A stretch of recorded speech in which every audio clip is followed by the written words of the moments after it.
दोस्तों सबसे पहले तो आप सभी को नमस्कार। मैं धर्मराज प्रसाद। अब आप सोचिए कि कोई गोवा जैसा समुद्र का किनारा, गोवा नहीं, गोवा जैसा खूबसूरत समुद्र का किनारा, मतलब पर्यटन स्थल हो और वहां पर पूरा मौसम सुहाना हो, लेकिन कोई सिगरेट का कोई धुआं ना हो, ना कोई स्मोकिंग हो, मतलब कोई सुट्टा वगैरह किसी भी तरीके से कोई चीज ना हो, तो वो जगह कैसा लगेगा। अगर कोई व्यक्ति स्मोकिंग पसंद नहीं करता और समुद्र का किनारा पसंद करता है, इस तरीके से के सुहाने जगह को पसंद करता है, तो उसके लिए तो निश्चित तौर पर एक बहुत स्वर्ग जैसा हो जाएगा। क्यों? क्योंकि उनको धुआं से इस कदर दिक्कत होती है, कोई बगल में कोई जब धुआं करे तो उनके लिए समुद्र का किनारा का आनंद खत्म हो जाता है। लेकिन अब ऐसा जगह बन रहा है, ऐसा जगह है हमारे देश से लगा पड़ोसी देश मालदीव। मालदीव की जो सरकार है, मोहम्मद मुइज्जू, उन्होंने टोबैको कंट्रोल एक्ट के तहत पूरे के पूरे देश में स्मोकिंग प्रतिबंधित कर दिया गया। किसी भी तरीके, चाहे मतलब कोई भी चीज हो, चाहे आप सिगरेट के थ्रू लो या हुक्के के थ्रू लो या गांजे के थ्रू लो, किसी भी तरीके का जो भी स्मोकिंग है सब के सब वहां पर बैन हो गया है।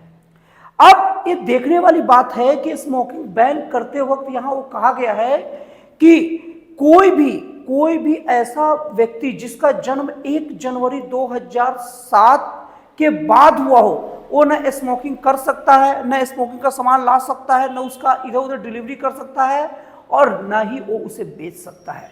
लेकिन अभी ये बात 1 जनवरी 2007 के पहले जो पैदा हुआ है वो सिगरेट पी सकता है। अब आपके दिमाग में आ रहा होगा इससे क्या फायदा होगा। अगर यहां पर मालदीव सरकार चाहता तो सीधे सीधे पूरी तरह से बैन कर देता। अब 2001 के बाद जो लोग पैदा हुए हैं उसको सिगरेट नहीं रुकवाने से उतना क्या फायदा होगा, और उसके दिमाग में भी तो आएगा कि बाकी बड़े लोग पी रहे थे, हम क्यों ना पिए। दोस्तों, इसमें मालदीव की दूरगामी रणनीति है और संभवतः यही वो नीति है जिसके वजह से सिगरेट वहां पर खत्म, सिगरेट या धूम्रपान खत्म होने की बात हो सकती है। और अगर मालदीव सरकार अगर चाहे कि एक ही झटके में पूरा बंद कर दे तो संभव नहीं है। ये वीडियो में को देखते रहिए, ये वीडियो में ही आपको पता चल जाएगा कि मालदीव सरकार ऐसे उम्र का प्रतिबंध क्यों लगाई है, जो एक नज़र में लगता है कि ये ठीक नहीं है, सभी पर लगाना चाहिए, पूरा खत्म करो। लेकिन जब आप पूरा वीडियो को देखेंगे ना और इसकी चुनौतियों को समझेंगे, तब आपको समझ में आ जाएगा कि नहीं, वो बहुत सोचा समझा तकनीक है और अगर ये सक्सेसफुल हो गया तो मालदीव पूरी दुनिया के लिए एक नाजीर बन सकता है।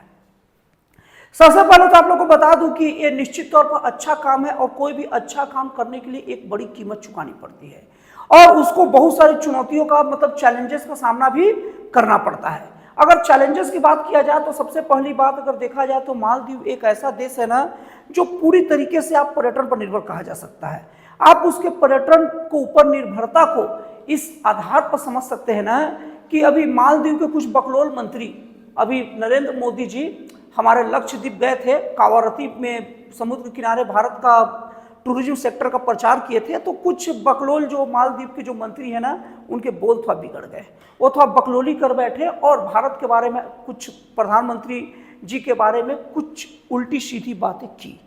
उनकी बातें करने का ही एक परिणाम हुआ कि भारत से बहुत बड़ी मात्रा में लोग वहां का रिजर्वेशन कैंसिल करा दिए, अपने ट्रिप को कैंसिल कराने लग गए और उसकी स्थिति ऐसी आ गया ना कि मालदीव जैसा देश जो भारत के विरोध में बातें करता था, बातें क्या करना, भौंका करता था। और मालदीव की जो मोहम्मद मुइज्जू जो राष्ट्रपति हैं, चुनाव में प्रमुख मुद्दा ही उनका मतलब इंडिया का विरोध करके ही आना था और इंडिया के विरोध के दम पर जो चुनाव जीते थे उनको तक सफाई देना पड़ गया और कहना पड़ गया कि नहीं, ये बात गलत है और भारत को कहने पर तो सुनेगा नहीं। उन सभी मंत्रियों को बर्खास्त करना पड़ गया था। क्यों? इसलिए नहीं कि उनको भारत के प्रति प्रेम आया था, इसलिए कि उनका टूरिज्म सेक्टर इफेक्ट हो गया था। इतना ज्यादा टूरिज्म पर वो देश निर्भर है। तो सोचिए, उतना ज्यादा टूरिज्म वाला देश और टूरिज्म पर जिसकी निर्भरता है, अब जो लोग पिकनिक मनाने जाएंगे सब के सब ऐसे नहीं होंगे जो सिगरेट बीड़ी नहीं पिएंगे। मान के चलिए ज्यादा क्या 90% ज्यादातर लोग ना स्मोकिंग करते, धूम्रपान करते हैं। अब अगर वो इस तरीके का बैन लगाएगा, क्यों? क्योंकि वो विदेशी पर्यटकों पर भी ये बैन लगा रहा है, तो इस टाइप का अगर वो बैन लगाएगा तो निश्चित तौर पर उसके जो पर्यटक है वो इस पर अफेक्ट पड़ेगा, मतलब वो प्रभावित होंगे, वो शायद वहां ना जाए। ये सबसे बड़ा अभी मालदीव के लिए चैलेंज होगा। और इसी यही नहीं, इसके बाद अगला चैलेंज ये भी है कि मालदीव बहुत छोटा देश है और अगर वो इस पर पाबंदी लगाता है तो उसका अर्थव्यवस्था का बहुत बड़ा हिस्सा इन तंबाकू, बीड़ी, सिगरेट से आता है, तो वो भी इफेक्ट होगा, तो उसका भी सामना मालदीव सरकार को करना पड़ेगा। और सबसे बड़ी बात यह है कि वहां की संस्कृति में भी धूम्रपान शामिल है। अगर आप अन्य देशों में देखेंगे, कई कई देशों की संस्कृति में धूम्रपान, हुक्का उक्का, ये सब कहते भी हम लोग के विदेश में कि हुक्का पानी बंद हो जाएगा, तो बीड़ी सिगरेट एक सामाजिक संस्कृति का अंग बन गया है। एकाएक अगर आप इसे खत्म करेंगे तो खत्म नहीं कर सकते, तो ये भी मालदीव के लिए एक चैलेंज है। लेकिन यहीं पर मालदीव ने इसका अच्छा सटीक इलाज निकाला है कि मालदीव क्या कह रहा है, 1 जनवरी 2007 के बाद पैदा हुए लोग पर प्रतिबंध रहेगा। मतलब कि जो पहले जो लोग इसके पहले हैं, जो लोग अभी तक यूज करते हैं, उनके ऊपर प्रतिबंध से मुक्त रखा है ताकि उनको कोई असर ना हो। लेकिन बच्चों पर, जो नए नए जो पैदा होंगे उसके बाद बच्चे, 1 जनवरी 2007 के बाद, मतलब 18 साल से कम उम्र के ही सब बच्चे या 18 साल के आसपास के लिस्ट आएंगे, तो वो सब के जो गार्जियन है, जो सिगरेट पीते भी हैं, वो भी कम से कम मना ही बरतेंगे। और वो खुद नहीं चाहेंगे कि हम जो लत के शिकार हो गए, हमारे बच्चे लत के शिकार हो, और उन्हें नए तरीके से जागरूक भी किया जाएगा और बताया भी जाएगा कि ये खराब चीज है, तो उन लोग भी इससे दूरी बनाएंगे। और जिनको लत लग गया, जो पुराने लोग हैं, वो उनको जब डिस्टर्ब नहीं किया जाएगा तो वो भी इसका ज्यादा विरोध नहीं करेंगे। और कुछ चीजें ऐसी होती है, शर्म और लोक लाज से भी छोड़ी जाती है। जब उनके सामने ये बात आएगी कि हमारे बच्चे नहीं पी रहे और अच्छा बात है कि नहीं पी रहे हैं, और हम अगर पिएंगे तो कहीं चोरी छिपी लेकर पीना ना शुरू कर दे, वो भी उससे धीरे धीरे इससे कमी लाएंगे। कुछ लोग तो इसे बंद भी करेंगे। और एक समय बाद धीरे धीरे ऐसा होगा कि 1 जनवरी 2007 के बाद जो पैदा हुए, अभी जो 2025 में 18 साल के हुए, 1 साल बाद 19 साल के होंगे, 10 साल बाद 29 साल के होंगे, 20 साल बाद 39 ईयर, ऐसे करते करते एक ऐसा समय आएगा ना कि पुरानी पीढ़ी सिगरेट बीड़ी वाली चले जाएगी और नई पीढ़ी पूरी तरीके से धूम्रपान मुक्त रहेगी। अब दोस्तों, आपके दिमाग में ये बात आता होगा कि क्या मालदीव इकलौता ऐसा देश है जो ऐसा किया है? दोस्तों, इसका जवाब है नहीं। इसके पहले न्यूजीलैंड एक प्रयास कर चुका है और 2022 में वो भी ऐसा कानून लाया था कि धूम्रपान पूरा बंद में, तो वो, लेकिन वो एक साथ पूरा बंद कर दिया था।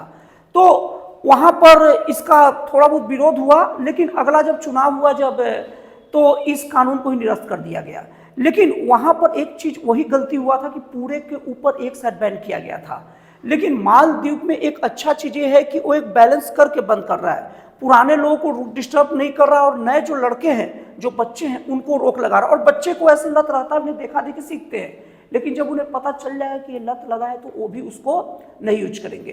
तो इस तरीके से देखा जाए तो मालदीव सरकार का निश्चित तौर पर, हालांकि मालदीव भारत का विरोधी देश है और मैं मालदीव का कभी भी तारीफ नहीं कर सकता, लेकिन जब कोई अच्छी चीज हो तो हमारे विरोधियों से भी सीखने में हर्ज नहीं है। तो इसलिए मालदीव सरकार का इस चीज का तारीफ करना पड़ेगा और ये सब चीजों को अदर देशों को भी इस टाइप का सीखना पड़ेगा। और अगर मालदीव अगर सक्सेस कर लेता है, सक्सेसफुल हो जाता है उसका, तो निश्चित तौर पर ये पूरे विश्व के लिए एक नाजीर बनेगा। तो दोस्तों, आपको बहुमूल्य जानकारी कैसा लगा, एनालिसिस कैसा लगा, प्लीज कमेंट करके बताइएगा। तो फिर मिलते हैं अगली वीडियो में एक नए, एक जन कल्याणकारी और एक राष्ट्रवाद से प्रेरित नए विचारों के साथ।